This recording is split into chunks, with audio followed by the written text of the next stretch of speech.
Dysgenics is a study of factors which lead to the genetic deterioration of a population. Any practice that leads to the perpetuation of defective genes or reduces the incidence of beneficial genes in a population is said to be dysgenic. Much of modern medicine, for instance, can be said to be dysgenic in that it allows people who in the past would have died without offspring to live and reproduce, thereby increasing the presence of deleterious genes in the population. In effect, modern medicine allows humans to escape some of the effects of natural selection. In the late 19th century, many thoughtful people came to believe that societies could and should reverse this genetic deterioration by replacing what they saw as a weakened natural selection with a vigorous societal selection. The movement of those who supported this idea came to be called eugenics as opposed to dysgenics. For obvious reasons, very few people argued that modern medicine should be abandoned. However, eugenicists did argue that people with serious defects, such as mental retardation, should be discouraged from having children. Some went so far as to support the practice of sterilizing retarded individuals, a practice that was fairly common in the early 20th century in Europe and the United States. Today, forced sterilization is almost universally viewed as repugnant, in large measure because the Nazi regime used eugenic arguments to legitimize the execution of those they arbitrarily defined as defective. That repugnance is, I think, well-founded. At least I support it, because I do not believe that any state should be allowed to regulate something so vital to an individual as his right to reproduce. On the other hand, individuals often engage in eugenic practices for personal reasons. For instance, it's quite common for married couples to seek genetic counseling to avoid giving birth to a child with a serious, debilitating disease. They often resort to selective abortion to avoid that outcome. The practice of selective abortion is likely to increase in the future as the identification of specific genetic effects becomes more common. It is not unimaginable in the future that couples may attempt to have babies with very specific characteristics that they think are desirable. But let's get back to the eugenics movement. Many in that movement were very concerned, and in fact they wrote about it a great deal, by the fact that fertility in women in industrial societies was fertility was inversely related to education. Well-educated, well-off women were having many fewer children than poor, uneducated women. It was feared that should such a pattern continue, it must inevitably result in the reduction in national intelligence, since it was assumed correctly that education and economic success are correlated with intelligence. Ronald Fisher, the famous statistician and geneticist, argued that talented individuals postpone reproduction while they acquire the education and skills necessary for economic success. Well-off women tended to marry and begin reproduction later than women of lower social standing, who married at a younger age and therefore often had more children. But this pattern is the exact opposite of what existed in pre-industrial times, when economically successful people had more children, often many more than the poor. The problem of differential reproduction that these observers attributed to education and class was, I think, more attributable to different rates of adjustment to industrialization. That adjustment process produces what is known as the demographic transition, when a country moves from an agricultural to an industrial economy. Industrialization is accompanied by improved nutrition, public health, that lead to a marked decline in mortality. This mortality is not initially accompanied by reduced fertility, and the result is an explosive growth in population. However, within a few generations, birth rates tend to fall, and population growth is stabilized and usually begins to decline as fertility rates fall below the replacement level of 2.1. And that's true of just about every country in the world, including China, that has passed into an advanced industrial state. There are many reasons for this demographic transition, in addition to the pursuit of advanced training. Industrializing societies promote urbanization, and people have fewer children because of the high cost of living in cities.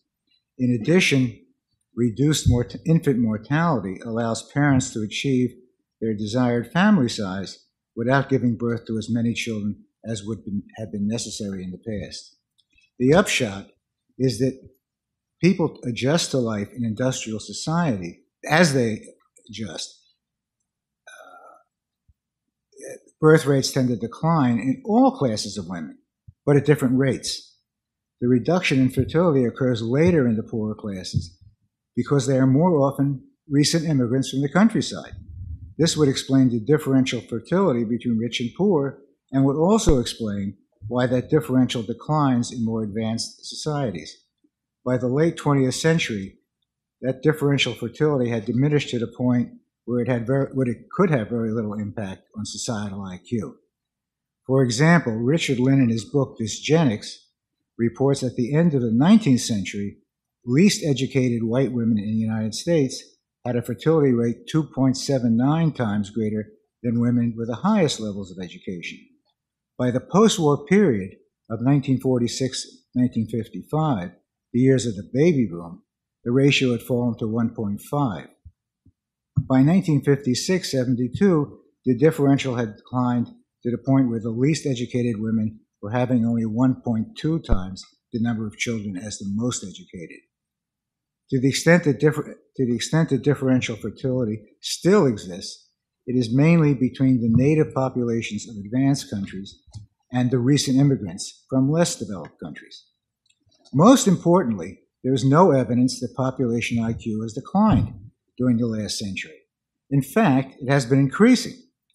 This phenomenon, known as the Flynn effect, is a worldwide substantial increase in measured IQ since the early 20th century. A variety of explanations have been offered to explain this rise, including improved diet, greater exposure to schooling, and a number of other factors. But as yet, there is no definitive explanation. Since the increase has occurred so rapidly, it cannot be attributed to genetic change.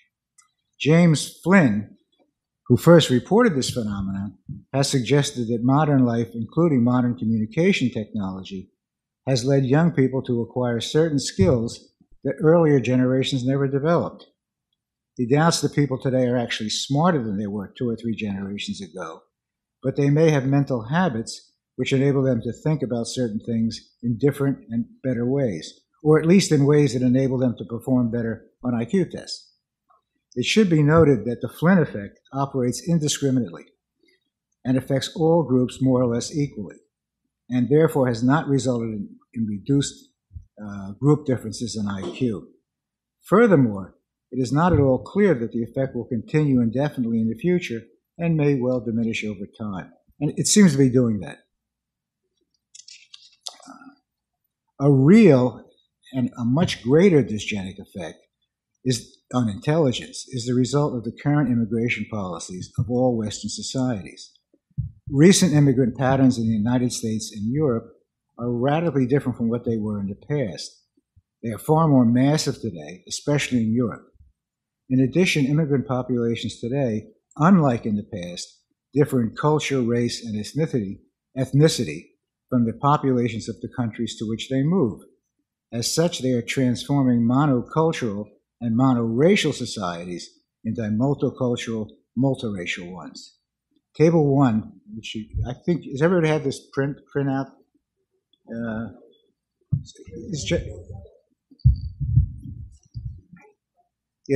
Richard said he would have his computer worked up to project this on the screen, but I didn't trust him, so I brought in hard copies.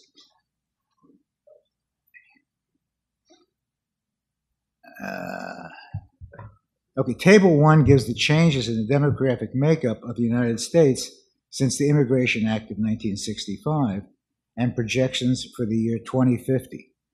I also included estimates of group IQs and the mean national IQ of the United States. The group IQs given in Table 1 are consistent with the estimates of most researchers in this area. According to we're going to look at this Table 1 again, but according to the Office of Immigration Statistics, The countries listed in Table 2, and that's the next table further down the page. Table 2 lists the 10 most common countries of origin of those individuals who obtained legal residency in 2010.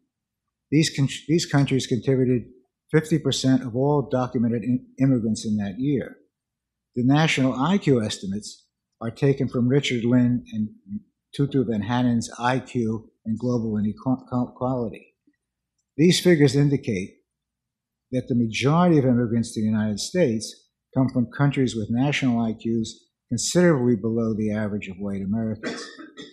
The notable exceptions are the countries of Korea and China, with IQ averages higher than the U.S. It should be noted that the figures in Table 2 are fairly representative for immigrants from all contributing countries. The situation in Europe is somewhat different in that about half of European immigrants come from other European countries. The other half come from third world countries that in general have lower national IQs than native Europeans. For that reason, there is about the same disparity between the native populations of Europe and the non-European immigrants as there is in the United States.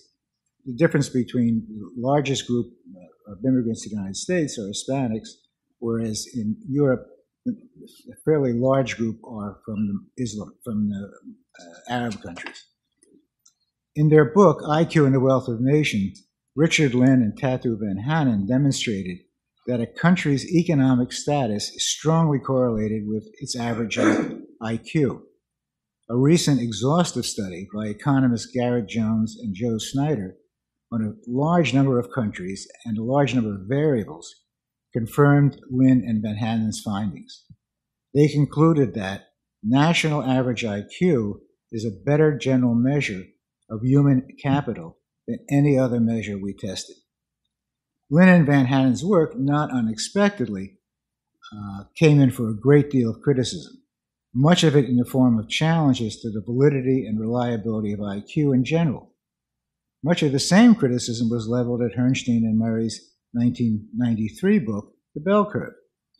In 1996, also in response to that controversy, the American Psychological Association created a task force to examine the questions raised by the Bell Curve.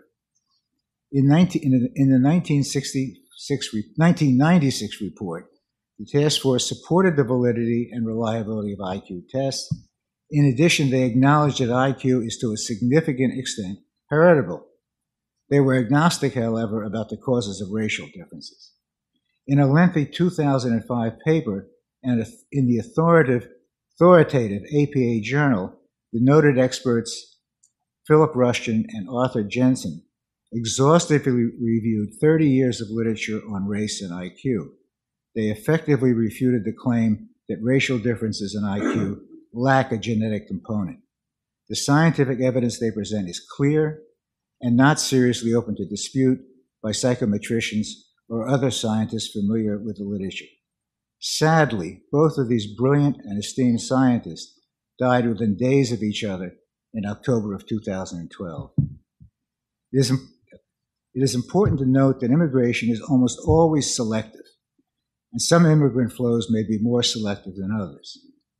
For instance, the children of Mexican immigrants have IQs similar to those of their home country, suggesting that immigration from Mexico is not very selective, at least relating to IQ.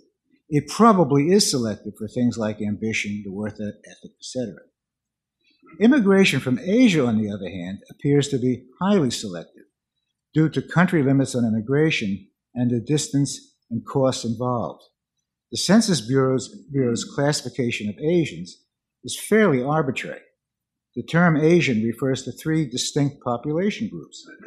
There are those of Northeast Asian descent from China, Korea, Japan, Taiwan, with IQs in the range of 105. There are those from Southeast Asia, such as the Philippines, Indonesia, and other Pacific islands, where IQs range in the mid-80s. And there are those from Southwest Asia, principally India and Pakistan, whose national IQs also average in the mid-80s. However, immigrants from Southwest and Southeast Asia appear, with some exceptions, to have substantially higher IQ than the average of their countries of origin.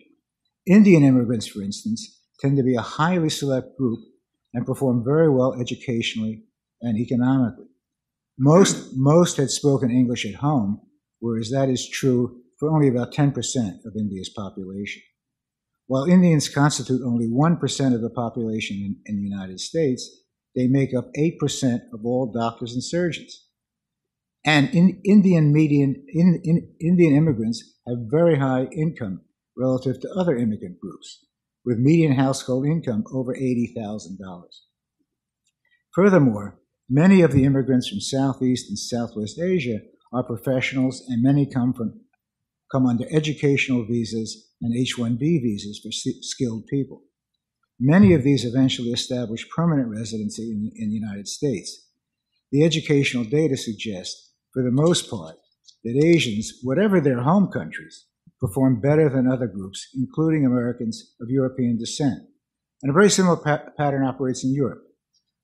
Almost identical pattern in Europe. The differences in ability among these groups are very pronounced, and while they may diminish over time, are likely to remain socially relevant. They are reflected in the academic and economic performance of the various groups in the U.S. The school performance, and these are tables 3 and 4, give the NEAP results for 12th grade reading and math, and data clearly reflect significant IQ differences. For all those who claim that IQ is just a test that doesn't predict anything, is not particularly valuable,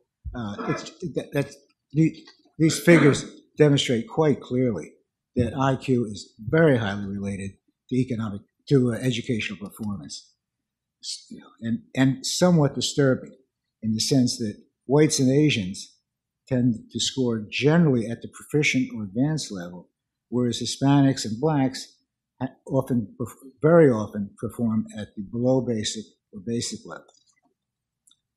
Table 5, and this should be the next table, Table 5, the distribution of all native-born adults. This is a survey of adult literacy in prose, document, and quantitative tasks conducted by the Educational Testing Service. The table is based on data presented in a 2007 ETS, Educational Testing Service paper entitled The Perfect Storm. Note that the table only includes native-born Americans to eliminate the problem of English language deficiencies in some groups. The researchers broke down scores into 5 levels and point out that most well-paying occupations in the professions, managerial positions, and skilled trades require proficiency at the 2 highest levels. Those in the middle level will fare moderately well, while those at the bottom 2 levels, which include 52% of all Americans, have IQs below the national average and are likely to face very serious difficulties. Quoting these authors, performance in level 3 and higher is considered to be a minimum standard for success in the labor market.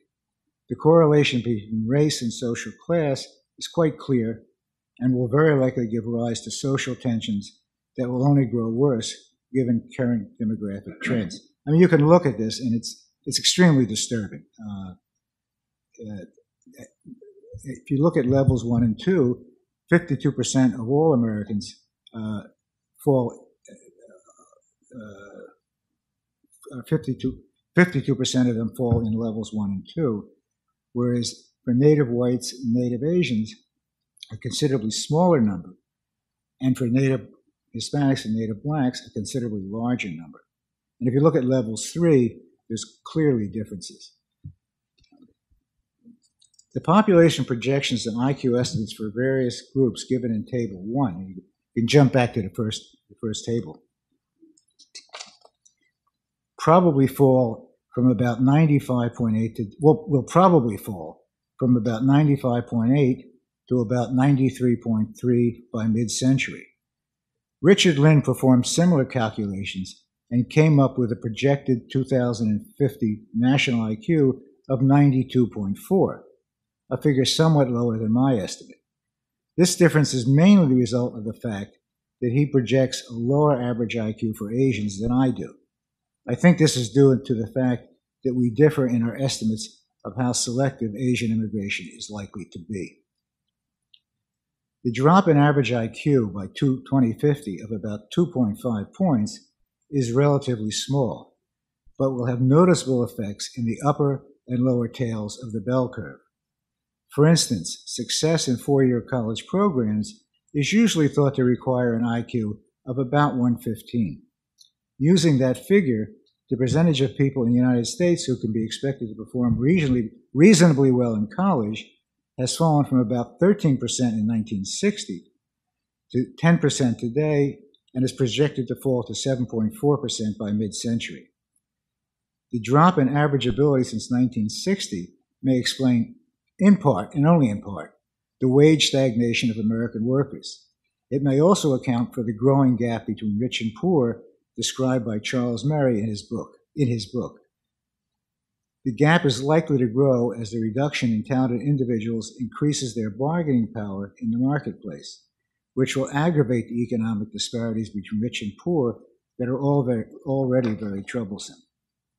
And you can if you look at the last page that I passed out. I think you have only about 5 more minutes. Okay. You can see that if the American IQ population is 93.3, only about 7.4% of United States citizens will surpass the college level. If you look at the figures for China, the national IQ is 102. Let me read what I wrote. The projected decline in capital will in all likely lead to a decline in the living standards for most Americans, at least in relation to other advanced societies. To drive home the significance of the decline in the average IQ of the U.S. population, it is valuable to compare the future demographics of the United States with those of our most likely rival, China. And I just mentioned the U.S. population is expected to reach about 400 million by 2050, and by then China's population will be about 1,400 million. While it appears that Chinese immigrants to America have an average IQ of 105, it is probable that the actual national IQ of China is somewhat lower, since immigrants tend to come from more advanced regions of the country and are usually better educated. Lin and Van Hanen based their estimates of Chinese IQ on 10 samples, with the lowest being an IQ of 102. If we use this lowest number as a conservative estimate of China's national average IQ, then approximately 19% of China's population will exceed an IQ of 115, or some 270 million people. By contrast, the U.S. can expect that approximately 7.5% of the population, or 30 million people, will surpass that threshold. In other words, using the lowest reasonable estimate of China's national IQ, China will have about 9 times as many college-capable people as the United States. Of course, China may not be able to provide advanced training for that many people, but given China's rate of modernization, they will certainly get closer to that number over time. And those differences are illustrated in the tables, in the figures. Looking at Figure 1 for the U.S. projections, it is worthwhile noting that the reduction in the number of talented individuals in the right tail of the bell curve is accompanied by an increase in the number at the lower portion of the left hand of the curve. Though I didn't show it here, the number of people with IQs below 75 has risen from 6.3% in 1960 to 8.3% today, and is expected to increase to 11.1% by 2050. While these increases are modest, they nevertheless will have significant economic consequences.